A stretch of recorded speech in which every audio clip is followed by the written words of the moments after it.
Hi guys, this is Barangay Consuelo National High School. And look, it's flooding.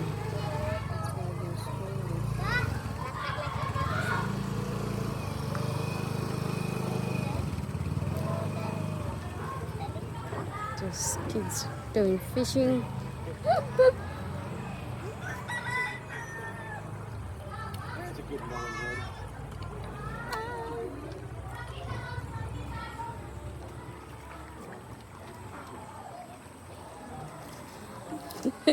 Ay, kuno ka mo.